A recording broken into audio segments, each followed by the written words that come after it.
So after you beat the supposed final boss, you get sent to the supposed post-game. I say supposed because, again, it's not the final boss of the whole story, so what's the point of having the fake credits there? And the mission that I unlocked when I completed the game, when I beat the final boss, was actually a whole bunch of marine missions where you basically go through a level looking for a medal. And I'll show that off later. For the most part, it's a lot better than it sounds. But yeah, isn't this padding? Like, I don't know why Blaze couldn't just have all the soul emeralds from the very beginning. Like, why do we have to fight all the bosses again? I mean, we don't have to fight all of the bosses again with her. But there's so many boss fights in this game that you're forced to fight again to get soul emeralds. And considering how dull and boring they are, I absolutely despise the fact that I have to fight them twice. And hooray! Another freeze. So, again, it's not possible for me to get all of the Chaos Emeralds on an emulator. That's why I have to resort to using borrowed footage in order to fully show the game off. And isn't it great that you have to do this island of all missions in order to get a soul emerald? Like, this post-game is the strongest example of padding there's ever been in a 2D Sonic game. Because you have to do a whole bunch of stuff that you already did just to be able to progress with the game. There's no reason that Blaze, as a Soul Emerald Guardian, can't have all of the Soul Emeralds right from the very beginning.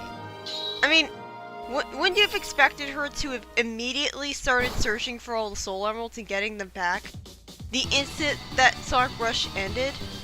Like, if the Soul Emeralds were so important to her, why did she just go, fuck it, I'll find them later, and then only try to find them now? This is such a blatant example of padding. Why can't you just get the Soul Emeralds for beating the boss fights? You did that in Sonic Rush. So yeah, it wasn't entirely a boss rush because it's not like you're forced to fight all of the bosses again. It still might as well be one. So yeah, I had to borrow some footage. It was really the only way that I would be able to complete this LP. At the very least, I was able to show off the vast majority of the game. That's all that really matters.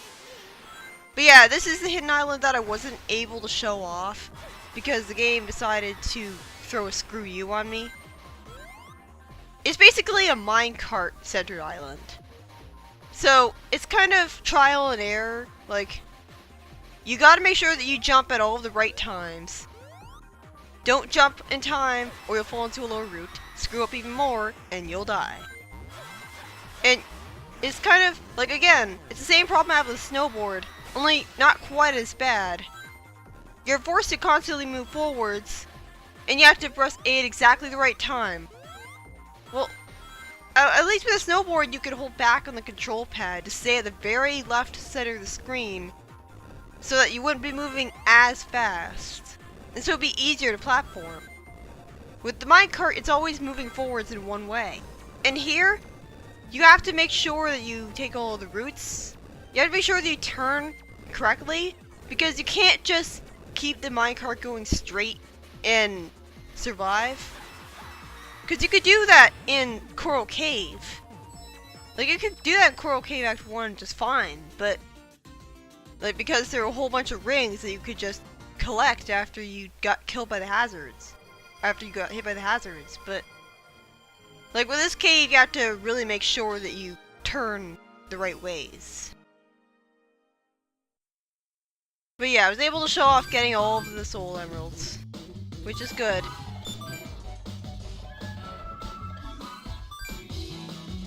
And this is another major part in the game where padding is a huge problem. You have to grind the boss of Pirate's Island in order to get enough black materials to fully upgrade the water bike. And the really annoying thing is, after upgrading the water bike, you have to upgrade all of the other watercrafts before you can upgrade the water bike again.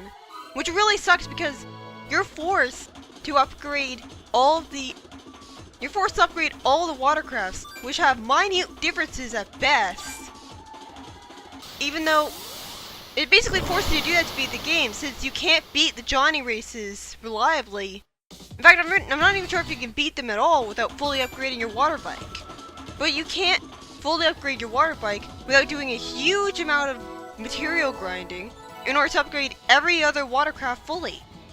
And upgrading the watercraft, I don't know why that dinosaur doesn't just destroy everything now that he's there. Or how he got there. But, I mean, I guess he's the boss. But he doesn't look like a robot, so that's kind of confusing. I'm not really sure why you have to unlock cutscenes that... I mean, the ones that you haven't seen yet, sure, I understand having to unlock them. But why can't all of the cutscenes be unlocked the instant that you see them? But yeah, I do like how you can clear missions to decorate the island, but I just wish that the decorations actually made a difference in the gameplay. Like, I wish you could actually interact with the new decorations. But yeah, this is easily the biggest example of padding in all 2D Sonic games. Although I guess I would rather have this than the Hub World to Advance 3. I hate the Hub World theme, by the way. I just don't like the singing that it has. It's kind of lame. And I also don't really like the train whistle in the victory screen. It's too bleak for victory music. I don't know why they don't just do what the mission completed victory screen does, where it doesn't have that bleak train whistle. And something else that I haven't pointed out yet, why is it that when Tails wants to upgrade a watercraft or build a new one, he says, "Sonic, Marine, help me out"? Even though he's an engineer, so, I mean, it's not like Sonic is even remotely qualified to engineer things. So is he just asking Sonic and Marine to help him out with the simple stuff, like bringing him tools? Because, like, I don't know, like, if the whole reason that he makes the watercrafts is that he doesn't trust Marine to build them because of the engine exploding at the start of the game, then again, why doesn't Tails just make the engines while Marine makes the watercraft itself? Now maybe the watercrafts would have been better that way. But yeah, this is a metal hunting mission. And because of the arrow on the screen that moves up and down and actually turns around, it's actually pretty good. It's not like it's better than in SA1 and 2 where you have an emerald radar. In this game, it actually does pretty well with both the Z and X axis. Well, actually there isn't a Z axis because it's a 2D Sonic game. So it actually does well with the Y axis. And the arrow completely disappears if you're too far away from it. But yeah, I don't really understand what happened to the pirate villain. The reason I keep calling him that instead of Captain Whiskers is because he's so bland and generic that I don't really feel like he deserves to be called by his actual name. Like, he's easily the second most bland villain ever in the Sonic games. Almost as bad as that boring, bland robot from Sonic Riders Zero Gravity that I can't even remember the name of. But yeah, there's still Johnny Race to show off. And I don't remember if I showed off this one already or not. Or maybe I just showed off me cheating through it, I don't know.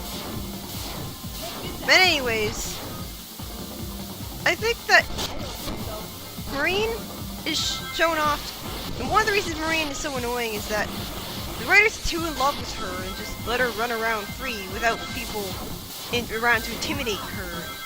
So, like, I think the Archie comics did Marine pretty well, where they had her partnered up with Shadow, someone who would just glare at her really angrily when she screwed up. So, you know, it felt more like, it felt less like she was a creator's pet, like she's in this game. Like, it honestly feels like in this game, she was based off of one of the writer's spoiled daughters. And so, he was too in love with her to really... Like, I don't know. It just doesn't feel like Marine was a very well-written character, because she's just... None of the characters fully tell her off or anything. They're a little too patient with her. And this would be sort of understandable if she was like 3 years old. But she's not.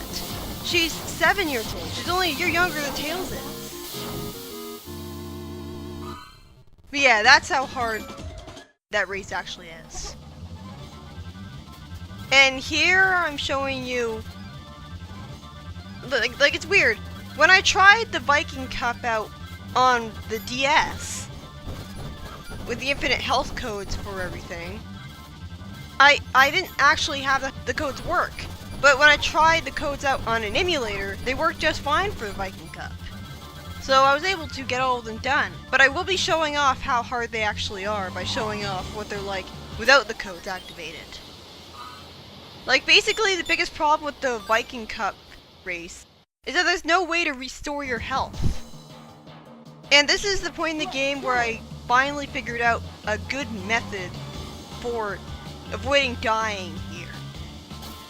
Like, basically, just use the control pad to easily and quickly switch between weapons. It's much faster than just manually tapping the weapon you want to select. That way, when you're bombarded by attacks that you have to shoot down to avoid getting hit by them, you can just instantly switch to the guns while you're being forced to use inaccurate cannonballs and flamethrowers. Like, you gotta swipe the screen with the stylus in order to use a flamethrower. But I don't know, I don't really like any of the weapons other than the guns. And I just hate the fact that they have reload times at all. And it's just inexcusable that they don't have perfect accuracy when Phantom Hourglass had perfect accuracy with the cannonballs. You just tapped the enemy and it was guaranteed to get hit. And I don't understand how you can collect rings by just shooting them with projectiles. I'm not really sure how you can collect other stuff either. That's not really that important.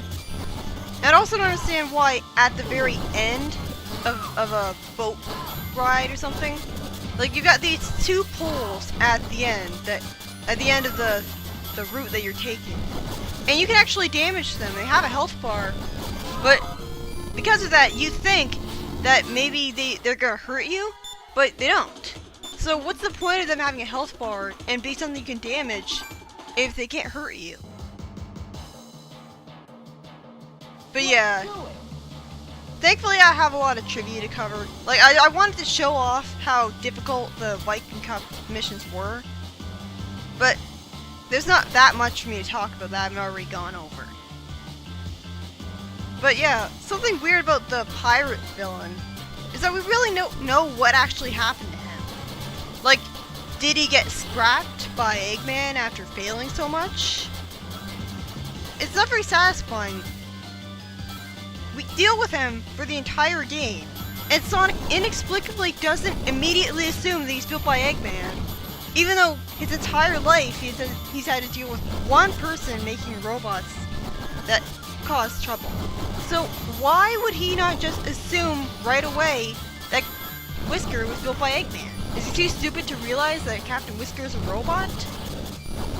Like, it all just feels like it's just there to artificially make a plot twist that, oh, Eggman's showing up. Even though every 2D Sonic game has had Eggman as main villain. I mean, this is a point in the franchise where Eggman was barely ever the real main villain. But for a 2D Sonic game, it's really not that big of a reveal. Like, of course Eggman is the main villain. Like, it just feels very underwhelming to me. It really starts to magnify how underwhelming the pirate villain is in his genericness. Because not only is he extremely one-dimensional and just all around bad, but he just disappears after you beat that boss fight that we previously had. So it just feels like he's a big-lipped alligator moment. Like, he just shows up and is never mentioned again. Like, I don't think they mention Captain Whisker once in the entirety of the last story. Aside from, I guess, maybe a throwaway line like, oh yeah, of course I built that robot. I'm not sure why Eggman decided to hide in the shadows the whole game. It seems very out of character for him since he's such a hammy attention whore. You'd think that he would be desperate to show off and gloat to Sonic. But instead, he's perfectly willing to just let Captain Whisker take all the credit for most of the game. That doesn't really strike me as characteristic for him, and I also don't see what benefit he could possibly get from it.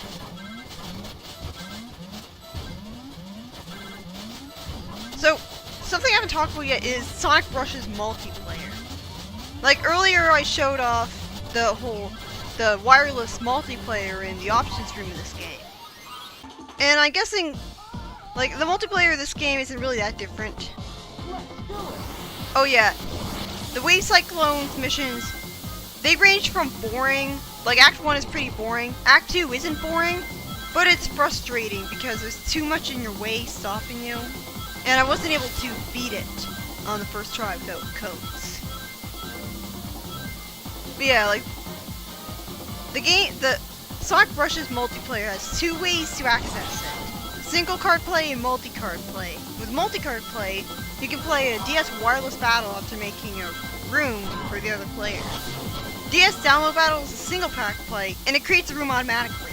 The players have to download a game using the Nintendo DS wireless communications feature and choose Sonic Rush Player 1 or Sonic Rush Battle for Player 2.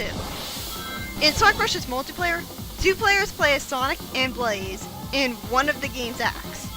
The same character can't be used by both players, and the only acts you can select are the completed, the acts you already completed in single player by either player. The first player to reach the goal wins, and if the other player doesn't reach it before the time limit expires, the game will end in a draw. Along the way, players can attack each other to stun them without causing them to lose reigns, or use the item box power-ups like Confusion, Max Tension bonus, which gives you a full boost meter. And there's also an item box like Random Ring bonus and Slow to annoy the other player. The game's HUD will show the player's position during the race. There's also no lives during multiplayer, which is good because it means you can't run out of lives and have to do the whole level again or something like that. The top screen shows the playable character, while the touch screen only shows the two players in form of icons. And pressing select will switch these displays. So like I've never experienced the multiplayer myself, so I'm guessing the character would appear a lot bigger on the screen than normal or something, because you're only using the top screen. There's no screen switching gimmick at all then. But yeah. Like again, I don't really think these Viking Cup challenges are very fun. And there's no real reward for them at all. Like, what's the point of playing them other than completion? Like, I could say that this is another extra video, but technically it isn't, because I got all the Chaos Emeralds and all the Soul Emeralds in it. So, like, this is showing off a mandatory part of the game. It seems like mission wasting padding, but it's really just padding that you have to get through to beat the game.